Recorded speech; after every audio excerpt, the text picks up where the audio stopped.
नमस्कार, आप देख रहे हैं educationbeats.com और मैं हूं आपके साथ अनन्या मिश्रा। कहते हैं एक शिक्षक राष्ट्र निर्माण में बेहद अहम भूमिका निभाता है। एक शिक्षक ही होता है जो अपने छात्रों को आदर और सम्मान करना सिखाता है, उन्हें उचित और अनुचित का सही मतलब समझाता है, ज्ञान कौशल और सकारात्मक व्यवहार से सुसज्जित करता है। आज हमारे साथ ऐसे ही एक शिक्षक मौजूद हैं जो देवरिया जिले में स्थित उच्च प्राथमिक विद्यालय मदरापाली भरत राय के प्रधानाध्यापक हैं। इनका नाम है दीपचंद प्रकाश जी।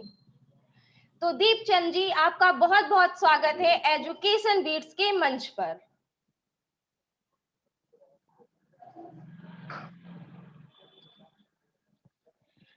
दीपचंद जी, धन्यवाद मैडम। जी दीपचंद जी, सबसे पहले मैं आपसे जानना चाहूंगी कि आपको विद्यालय में किस तरह के संघर्षों का सामना करना पड़ा। विद्यालय में तो अनेक 2011 में मैं यहाँ आया और अनेक संघर्षों का सामना करना पड़ा। विद्यालय में मैं आया तो विद्यालय की रूपरेखा और सारी जो यहाँ की वास्तविकता थी अच्छी नहीं थी। उसको सुधारने में मुझे गांव के लोगों से, प्रधान से और उच्च शिक्षा अधिकारियों से सबसे मुझे भेंट कर और उसको आगे बढ़ाने में सहायता लेनी पड़ी और उसमें भी अपना भी सहयोग मैं विद्यालय के लिए समर्पित किया। तो दीपचंद जी, आपने अपने विद्यालय को सबके सहयोग से आपने खुद भी जो है विद्यालय को इतना बेहतर जो है कर दिया है, इतने बेहतर मोड़ पर लाकर खड़ा किया है, तो ये आपको प्रेरणा किससे मिली? यह प्रेरणा मुझे माँ बाप और गुरुजनों से मिली है, राष्ट्रपिता महात्मा गांधी जी से मिली। जी। अच्छा, तो दीपचंद जी, आपने एक शिक्षक के तौर पर सबसे पहले क्या बदलाव करने की कोशिश की? शिक्षक के तौर पर पहले तो मैं विद्यालय की रूपरेखा चेंज की, क्योंकि यहाँ की रंगाई पुताई और यहाँ बैठने की व्यवस्था उचित नहीं थी। वह मैंने ये किया। फिर बच्चों के गार्जियनों से संपर्क कर और विद्यालय में आने के लिए प्रेरित किया।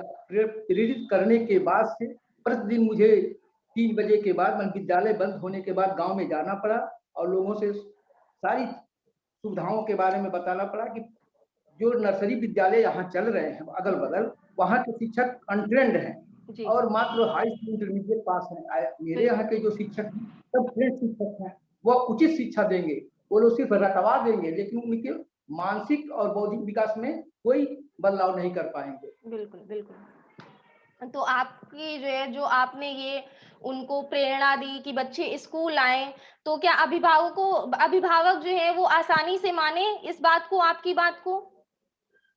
आसानी से तो नहीं माने, लेकिन मैंने उनको विद्यालय में बाकायदे जो मीटिंग होती है, विद्यालय प्रबंधन समिति की मीटिंग होती है, मीटिंग में उनको बुलाकर उनका स्वागत करना, उनको खिलाना पिलाना, अपने ओर से सेवा करना, सारी चीजों को समझाना, समझाने के बाद से धीरे धीरे प्रेरित होकर वो विद्यालय की ओर प्रेरित हुए और प्राइवेट विद्यालयों में न भेजकर यहाँ भेजे।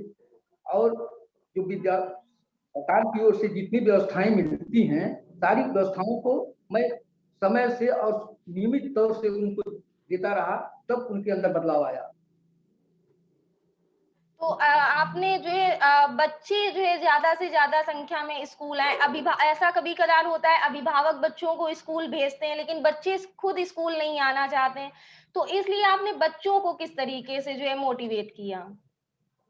बच्चों को मैं पढ़ा लिखा कर प्यार दुलार के साथ बढ़िया भोजन देकर और फिर बढ़िया तरीके से पढ़ा कर, ताकि हमने उनको बच्चों को बताया कि हम कभी भी बच्चों को मारेंगे नहीं। न प्राइवेट स्कूलों में मारते हैं लोग, और उनको एक बार नहीं 10 बार 15 बार जिस मेथड से वो समझे उनको मैंने समझाया, ताकि तब बच्चे प्रेरित होकर विद्यालय आना शुरू किए। तो अभी आपके विद्यालय में कितनी बच्चों की क्या संख्या है? हमारे विद्यालय में तो इस समय कक्षा 1 से लेकर 8 तक 124 छात्र और छात्राओं की संख्या है। और सभी बच्चे रेगुलर स्कूल आते हैं? कोविड-19 में कहाँ विद्यालय बंद चल रहा था। अभी तो 10 फरवरी से विद्यालय कक्षा 6 और 7 और 8 के बच्चे आ रहे हैं। उसमें भी कक्षावार है कि सोमवार को कक्षा 6 के आएंगे, मंगलवार को 7 के आएंगे, शनिवार को 8 के बच्चे आएंगे। ऐसे करके मतलब एक हफ्ते में 2 दिन कक्षा 6, 2 दिन कक्षा 7, 2 दिन कक्षा 8 के बच्चे आएंगे। उसमें सारे बच्चे आ रहे हैं। आज कक्षा 8 में के बच्चे आए हैं। 8 छात्रों का नामांकन है, जिसमें 7 बच्चे आए हैं। तो दीपचंद जी, मैं आपसे जानना चाहूंगी कि आपके विद्यालय में बच्चों से किस तरह की एक्टिविटी करवाई जाती है, किस तरह की प्रतियोगिताएं करवाई जाती हैं? हमारे यहाँ अंत्याक्षरी की प्रतियोगिता करवाई जाती है, सुलेख की प्रतियोगिता कराई जाती है, सूत्रलेख की भी प्रतियोगिता करवाई जाती है, खेल कूद की भी प्रतियोगिता करवाई जाती है।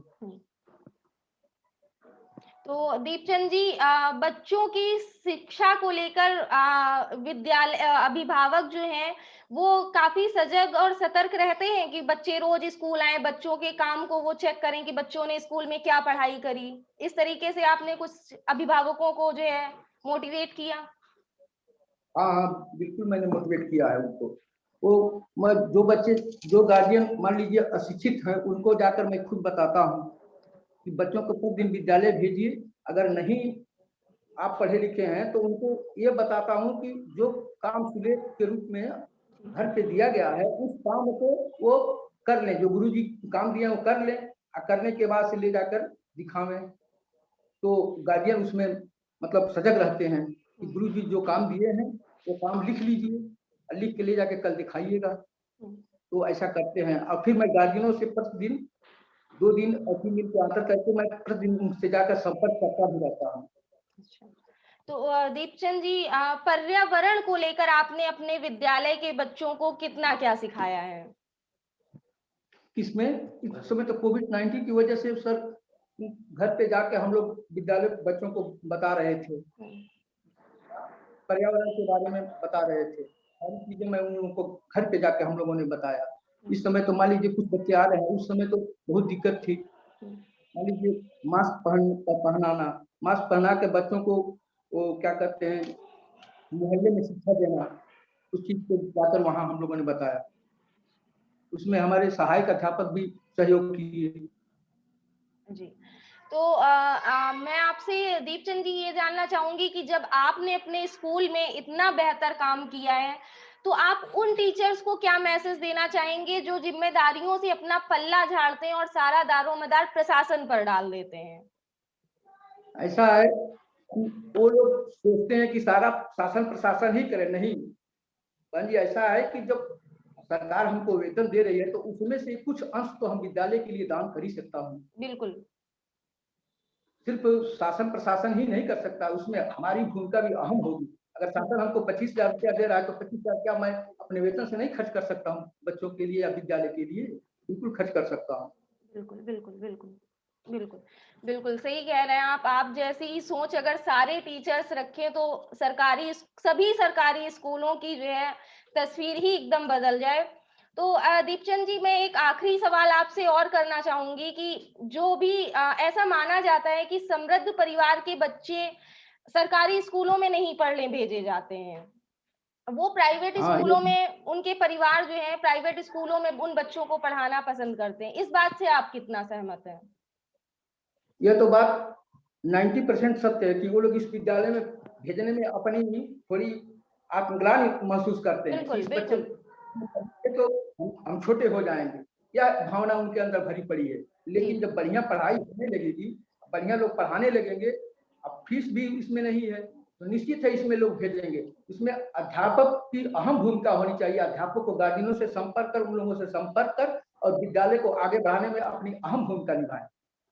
चलिए, बहुत अच्छी बात कही आपने कि सभी जो है टीचर्स को, अभिभावकों को और बच्चों को मोटिवेट करना चाहिए कि वो स्कूल भेजें और सरकारी स्कूलों में भेजें। अच्छा, तो दीपचंद जी, जो हमारे कार्यक्रम को देख रहे हैं, जो अभिभावक देख रहे हैं, जो स्टूडेंट्स देख रहे हैं, आप उन अभिभावकों को, उन स्टूडेंट्स को आप हमारे चैनल के माध्यम से क्या मैसेज देना चाहेंगे? उन लोगों को मैं मैसेज देना चाहूंगा कि सबसे करबद्ध प्रार्थना है अभिभावकों से कि वो सरकारी विद्यालय में जाएं, अध्यापकों से संपर्क करें और विद्यालय को आगे बढ़ाने में अपनी अहम भूमिका निभाएं और सब लोग सरकारी विद्यालय में पढ़ें ताकि सरकार के ऊपर भार कम पड़े। बिल्कुल, बिल्कुल। चलिए, ठीक है दीपचंद जी, आपका बहुत बहुत धन्यवाद हमारे साथ जुड़ने के लिए। और आप लगातार ऐसे ही बेहतर काम करते रहें और बच्चों के भविष्य को संवारते रहें। मैं एजुकेशन बीट्स की तरफ से आपको यही शुभकामनाएं देती हूँ। खैर, हम आपसे फिर मिलेंगे शिक्षा के कर्मवीर की अगली कड़ी में किसी नई शख्सियत के साथ। तब तक के लिए देखते रहिए एजुकेशन बीट्स। नमस्कार। Thanks madam, thanks.